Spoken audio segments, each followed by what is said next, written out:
Okay, ladies and gentlemen, welcome to a very special edition of Grapplers Corner. We are back here doing Grapplers Corner weekly episodes, talking to the biggest stars in WAW, bringing in celebrities to talk to us. This week, we'll be discussing our movie, which is now #1 in the UK, Fight With My Family.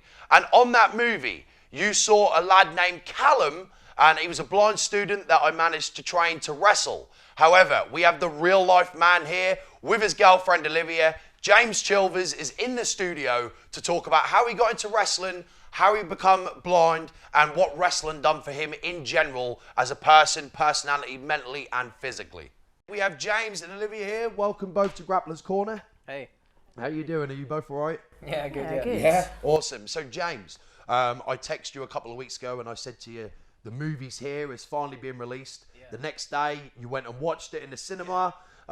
Just very, very quickly, I'll explain about how you watched this movie. I have told people you have 20% vision in one eye. Is that correct? Yeah, that's right, yeah. So you're partially insighted. You'll be able to say the correct terminology for this. Yeah, visually impaired. Visually that impaired. Covers all of it then. There we go. So, but you know, so you went to the cinema. They had to seat you at the front. You know, it's a big screen, so you could just about make out what's going on. Yeah, little bits, yeah. So let's talk about the movie first. Obviously, Fight With My Family has gone to #1 in the UK. People are going out in groups. You know, hundreds of thousands of people are queuing up to see this movie at the moment. Yeah. You were one of them people. You're a paying fan to watch a movie that you actually starred in. Yeah, it was crazy. I didn't even know that somebody based on me would be part of it until you messaged me. You know, I was planning to see it anyway, and then go and see it. It was it was really cool. It was a really cool thing, and it's nice to have something, you know, in our area that's a real story, you know, that makes it something huge. And did they take attention to detail? Was everything in that movie about you correct? Yeah. Obviously, you know, aside from the name, but you know that's obvious. But yeah, the way that we trained and the that sort of stuff that really hit home with me and bring back all those memories of doing that training. So. Yeah. And obviously there was a part which was sort of the last time we see you in the movie where you actually managed to climb to the top rope. We call it a Dave Taylor, which is a reverse dive across. Yeah. You mentioned earlier on something about that sort of hit home because you remember actually doing that in training. Yeah, I remember that. I remember that a few years ago when we were doing that and building up that confidence to stand up there and with the other guy doing the stomp to let me know that he's there where he is, you know, get the sense of the sound where people are, and then actually doing that dive. Like I said, it brought back a lot of memories of doing that stuff. So. Well, obviously your girlfriend's here, Olivia. You've been together about 6 years now. Yeah. So you were there during the training sessions. You were there when he made his debut wrestling match. You know, you've been a big part of James's life. You know, can you give us an insight to how wrestling sort of helped James, or whether it did or didn't? You know, just in your words. It definitely helped because he was more of a confident person, and actually doing it made him so much happier as well. Like I said to him, I was like, you need to do this because this is like a once in a lifetime opportunity. If you don't do it, you're going to waste it. And the fact that he actually went and done it, when he said to me at first, I can't do it, I was like, you can do it. If you prove to people that you can do it, that's like everything. Yeah. And he did it. That's what he done it. It's very inspirational. So, you know, some people with a disability, they're written out of society. They're not given the chance to showcase their talents. And let's be honest, you know, you've got a remarkable talent. You can get in the ring, you're flying around the ring, you know, you've done suicide dives, you've done backflips, you've done Dave Taylor dive acrosses, you know, that nothing was ever out of reach. You always wanted to do everything. That was the thing, and I wanted to go in with that mindset of, you know, at least try everything once. And you know, and if I can try everything once, then you know I can say that I've done something, and I'll know what works for me and what doesn't. But you know, it just turned out that there was a lot more that worked for me than what I thought there would be. So let's go back to the beginning, as far as you wish to go. Obviously, you know, you wasn't born blind. No. You know, it's an open story. You've been on chat shows and stuff about this. But go back as far as you wish to go, you know, of how this happened and how you got into wrestling and what wrestling meant to you. Yeah, so I started watching wrestling when I did have sight, and it was literally about 3 or 4 months later from that point.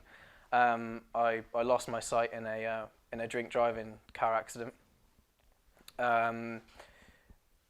Everything kind of turned upside down from there, really. I spent a good few months being completely blind, and then had multiple surgeries and things like that. That gave me this little bit of eyesight that I have now. And there were a lot of those years where there wasn't really a lot that I found that I really enjoyed or that I could do. Like you mentioned about people sort of being hidden away. Yeah. It was kind of like that for me. Going to school, you see everybody else doing all these things. People playing football, playing basketball, all those different things. And I'd always be at the side a lot of the time. Stuff I can't take part in. Yeah. And during those years, wrestling became a thing that I grew more and more fond of, and it was something that I always wanted to do. But I just thought that there's no way. Like if I can't join in many sports at school, there's no way that I can get in a wrestling ring and do that stuff. I thought it's just a crazy thought. But then as I got older, I was like, no, I really want to try that. I really want to try that. And then I had I'd left school when I was 16, and I was just going into college, and I unfortunately got a really bad case of depression, and had a lot of mental health things going on. And I saw a therapist, and in one of our sessions he asked me, is there anything that that you're passionate about or that you'd want to do? And I told him about wrestling. I said I watch it every single week, and it's something that I'd love to do, but I just don't ever think it's possible. And he gave me that mindset of as long as you open yourself up, anything is possible, really. Great advice, right? Yeah, and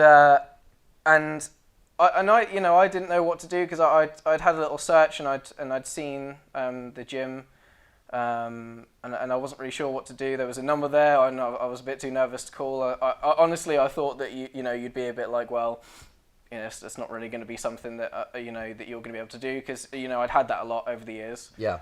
And my therapist said to me, well, why don't I call for you and see what they say? So I was like, okay, that's fine. And then he called you up. I remember the phone call. Yeah. And then a couple of weeks later, I came in for my first session, and and it was just this crazy thing, stepping into the ring, and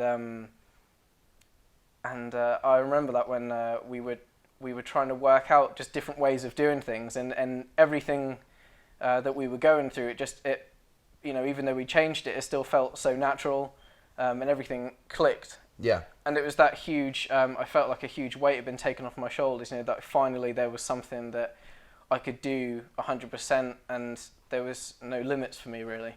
So obviously you'll remember this because it was a big part of your life, and I'm sure Olivia can elaborate on this.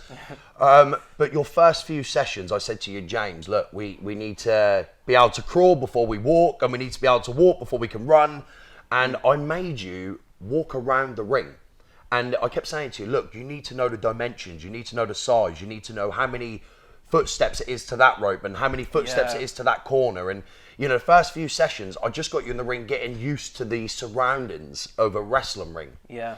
And you took to that very, very quickly. Can you, elaborate, you, both of you, on the first few sessions, how it made you feel that you weren't turned away? We said to you, look, we'll give it a good go. Yeah. Well, I remember when when I'd done those first couple of sessions, and we were doing the things that you said, the really basic stuff, and I remember seeing you, Olivia, and telling you about it, and the things that I was going through, and that it was I remember saying to you about that it was something that I could finally sort of do, and I remember us both being happy about that. I still can't get over how crazy it is. It feels like only yesterday that we were doing that stuff. But brings a lot of emotions back. Yeah. Yeah. How did it feel for you? Obviously, James has already said that he went into a depression or a low time. Mental illness, is huge. It's unseen. People feel that, just because they haven't experienced or they haven't seen it, that, it's not real, but it's very real. I'm a person that suffered with it myself. you know. So how did it feel for you seeing him coming back buzzing? You know, he's got a new lease of life. Just really happy. I think I was happy with you lot as well because you gave him that chance.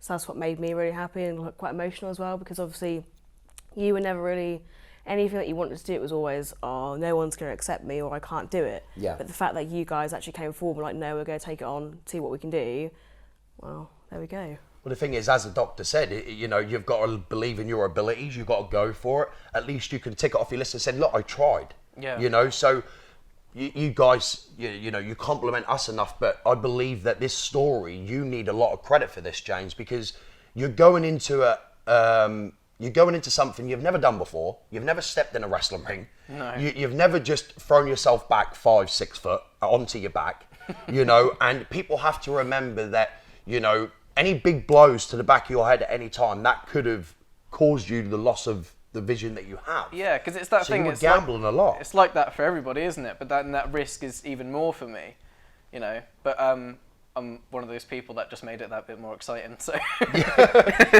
So we end up doing a lot of training. We pushed boundaries. We started off with basic wrestling, the 1 to 10s, pig's foot reversals, you know, grappling on the floor. Yeah. I told you that, look, James, before we're running, I want to make sure you can look after yourself in the ring. And I taught you a lot of self-defense moves, you know, how to look after the people that you're going to go against if they take liberties in the ring and stuff like that. But I mean, we managed to get so much done in so little time, you know. Nothing was too much for you. You always wanted to try everything, as you said. Yeah. And as your coach, I had to keep pushing and finding your limit. And I still, to this day, don't think I ever found his limitations. You know, the guy was diving through the middle rope, so outside of the ring, onto 2 guys that were outside ready to catch you. But you still believed in your ability to dive through a gap about a foot and a half big. And we've already said there wasn't a lot of vision there. No. You know, 20% vision is not a lot. It was a lot of it, you know, especially when you're running at that speed. There is no time for me to really even try and use the bit of vision I have to look and see what's there. You know, I had to feel the gap between the ropes first. Yeah. And then be like, right, okay, that's my gap. And obviously they would do the stomp or the stamp to show you where they were. Yeah. So let's fast forward a little bit. So we had, you know, a lot of training going on, and eventually I said to you, James, let's have that first match. Yeah. Tell me how you felt when I said that your first match was going to be happening. Tell us about the training you went through. Tell us the emotions you felt, and for you as well, because I'm sure you were there on that day, weren't you? So you were there with family and friends and loved ones watching James. I'm sure it was it Stars? It was, yeah. Yep, so it was Stars in Great Yarmouth. Yeah. So talk to us about it. That was crazy. It was huge. I remember when I was in the gym and I just run through some stuff, and I remember you and your mum and your dad standing there, and all 3 of you had watched me go through these things, and you and your mum started to speak quietly. Yeah. And I was like, oh no, what? Have I done something wrong or what? Yeah. You know? And then you turned around and you said, you know, we've got a show in Great Yarmouth, and we'd like you to have your first match there. And I really wasn't expecting that, and that was huge. And for me, I've grown up in that area, so that was a cool thing to have something like that happen. Yeah. In such a small town, you know, again that thing of where we are in the country, that, you know, it's not a huge area, is it? Nothing really comes out of it ever. So, yeah. And yeah, it was just this sort of crazy time in between that when I was then training even harder every week. Yeah. You know, to make sure that I'd done well in this match. I was so nervous for it. You worked very hard the weeks coming up to the event. We were making sure we had that match planned and ready. Yeah. You know, I don't care about kayfabe and wrestling, this, that and the other. I've said on every interview, you know, it's fixed, it's not fake. You know, we hurt ourselves. We have to make sure that we know what we're doing. And especially in your case, we had to make sure that every single detail we went through over and over again. Yeah. So there was a lot of repetition during your training. Yeah, that was a huge part of it, because it's, you know, like you said, it's getting it down. You know, because like we said earlier on, there's even more of a risk with me. Yeah. That you know, that things could go wrong, and you know, that's why I stick to that. I've had people ask me, oh, but it's all fake. It's like it's not fake though. No. Because if something was to even go slightly wrong, and I, like you said, I knocked my head the wrong way or anything like that, that's real, isn't it? Yeah, of course There's nothing it is. fake about that. There's a real risk factor every time you step into a wrestling ring, and as you said, your chances are a lot higher than anyone else. Yeah. But there's still a high percentage, for myself. I've taken a bit of time out at the moment from an injury, so you're absolutely right. Olivia, tell us about that moment you see James walking out to the side of the stage. And I believe I was walking side by side. I think I was more nervous than you. I was shaking like a leaf. But tell us about it. You were with the family, friends, his mum, you were with everyone. Tell us the emotion and the atmosphere that was carried on that one particular event. Oh my God, I was pretty petrified. I was quite really emotional actually, because he's gone from being so not confident to then doing something that he really loves, and that was really emotional for all of us to see. Yeah. Because he's finally doing something that he loves to do, and we were all actually pretty blessed to be able to watch it. Yeah. So And that how was do you really feel he good. done? Obviously, he trained really hard, and we put moves in that probably shouldn't have been in there in your first match. But we were showcasing that anything's possible. You become a real talk of the town, an inspiration. Everyone's like, well, if James can do it, I can do it. You sort of had your own revolution. You inspired people to come and train. We now have people with Down syndrome, people with autism. You opened up the door for people that had disabilities to say, look, if you work and you want it, you can get it. Yeah, and I love that. And I do think about that. If I hadn't have ever come down to the gym on that day, there'd still be those people that would be sitting there now, just as I was, wondering, oh, can I do that? And no, I shouldn't do that. I shouldn't do that. And then they never make the call. Yeah. But that that's a huge thing for me. It's not just about me. It's about everybody else as well. That if there is something there that you want to do or that you love, sometimes you do just have to make that call. You just have to go for it. The only restrictions in life are the ones that you make for yourself, right? Yeah. So, okay, so James, obviously we had a few matches. How many matches did you have before we go into our next conversation? I think, from my memory, there was about 5 or 6 singles matches. Yeah. There was a couple of rumbles that I was in. So when I spoke to Dad, I said I think it was around 10 matches in total. Yeah. With some rumbles some and rumbles exhibition matches and then Yeah. proper competition matches where we went pro. Yeah. So there was 10 in total, and we got that dreaded conversation that I knew eventually would happen, but I felt like it come a bit too soon. Yeah. And that was, your doctor said to you, look, James, the risk is too great. One bad knock, we can lose that vision. And you've got goals in life. You obviously got a partner. You two are now moved in together. So there could be a possibility of a family one day, and that has to come first. So when you sat there, you were heartbroken. I remember, your chin was wobbling. You go, this isn't something I want to do, but I have to do it. Tell us a little bit about, how it's been since you've had to put wrestling to one side. Talk to us a little bit about that day that you had to sort of retire. Yeah. I remember that car ride home. I just had this horrible feeling like something had been sort of ripped away. Like I'd said, there was that huge thing where I'd had all this happiness and a lot was going on, and then all of a sudden it all stops. Yeah.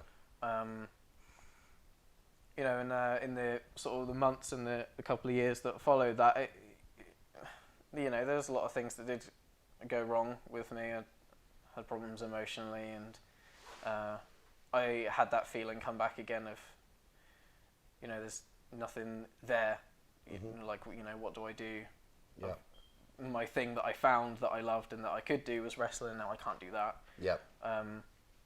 And the worst things to sit with are your own thoughts a Of lot course. of the time. So Yep. yeah, it's really hard. And even up until recently, it's difficult to go through. Having those sorts of things happen to you. Well, like you say, you've I'm not putting words in your mouth. You can say, no, you're wrong at this stage, but you you found a place that you felt you belonged, and you found something you were good at, and something that gave you happiness. Yeah. You know, again, you can correct me at any time, but you know, I'm only talking from what you've told me. Yeah. And all that was taken away. How did it feel for you, your relationship? Did you see James start descending at that point? Or? Oh yeah, massively. It was really like, this is heartbreaking because it was something that, again, he loved doing. He was enjoying it so much. And then for him to be up the top here and then go right down again, that was really horrible to see. Yeah. It was a good job you had a good woman beside you, hey? Yeah. Yeah. So, obviously, you know, the movie's been released. People are saying, oh my God, come on, this is Hollywood. This must have just been added for the show, for the movie, to get views. This is real. You are the real life Calum, or James Chilvers, because we want to get your name out there.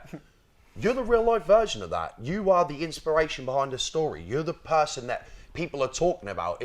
I'm not talking out of line here. The movie's about my family, but I felt like you become the star of the movie. You're the inspiration. And this is why we're getting this out there now, so people hear your story. Yeah, well, it worked. I feel like it worked so well as well with that story, you know, of seeing that rise of, you know, with Paige in the company and things like that. Mm-hmm. I feel like it worked so well with that. Yeah. Yeah, it's just all of those things in that film about inspiration and going for things that you love. So when we speak about going for things you love, we speak about inspiration, and we spoke about that telephone call with the doctor that said, James, I'm sorry. We've had some better news recently, which has led us here today. Yeah. And that is, would you like to share the news? Yeah, sure. Well, I've spoken to my doctor again, and and had a lot of time to think and go through things, and you know, I'm happy to say that I'm okay to do wrestling again. So we're gonna sort of catch up from where we left off. Yeah. We're gonna get you back into some form of training. Yeah. We're gonna find a style that suits you without putting too much pressure on you. You know, but again, I don't want to put words in my mouth, so please elaborate on this. But No. You come in, we sat in my office, you were there for about 20 minutes, half an hour. You go, what have I been here, 20 minutes, half an hour? Yeah. That's what you said, right? Yeah. And you went, I've already got all them feelings back. Yeah, yeah. Yeah, that was the thing. I didn't think that I'd feel that way, but like I said, it was just in that short amount of time, I just had this huge weight lifted off my shoulders. So we can officially say that James Chilvers is back in WAW. We don't know when you're going to debut. We don't know when the match is going to be, but people can come and see you at a show in East Anglia very, very soon. They can, yep. They can. How do you feel about that? I'm really happy again. I'm glad that he's now getting back into it and he's now pursuing it again. So yeah. Is there any worry that he's going to step back in that ring? A little bit, but it is what it is, isn't it? And just, you know, a couple of more things. Obviously, you know, I spoke to James. We had a private conversation between us two. You went off and done a bit of shopping, spending James's hard-earned money.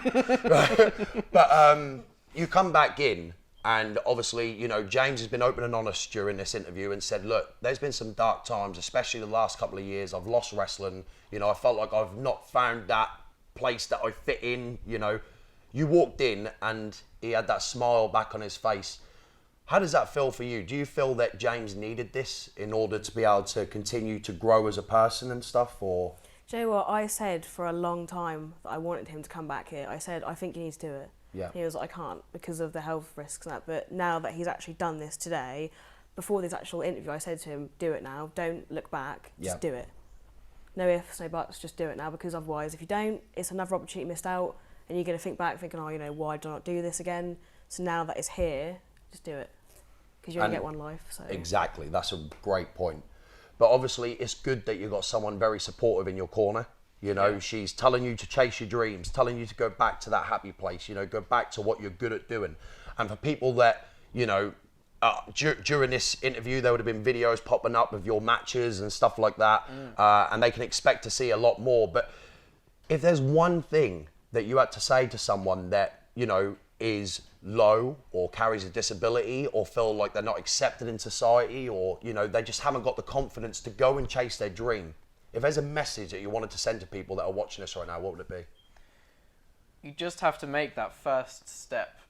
The first step is, in my opinion, the biggest one. You know, because as soon as you do that, or you know, you walk through that door, you make that call to whoever, and you start doing what you love. It can really change your whole life. And as much as you can be sitting there thinking, well, you know, I can't do that, or that's not for me, you know, even though I love it, you'd be surprised the things that you can get, you know, if you just go for it. And I think I'm living proof of that. So yeah. Awesome. Thank you very much, James. I really wanted to get your story out there, mate. You know, people thought it was Hollywood that, you know, sort of just made this story up to make the movie more, you know, captivating and pulling at the heartstrings. This is all 100% authentic. Yeah. You've, you know, told everyone out there, this is my story and I'm proud of it. Yeah. You know, so thank you guys both for coming in and sharing both your stories. You know, I'm sure that some of this at times was hard to explain, you know, tragedies that happened. Yeah. But, you know, as a person, you've grown through that, you're strong and you're ready to get back in that ring. Yeah. Yeah? Yeah. Okay, everybody, that was your special edition of Grapplers Corner here with James Chilvers and his girlfriend, Olivia. I hope you enjoyed the show, and we'll be back again very, very soon.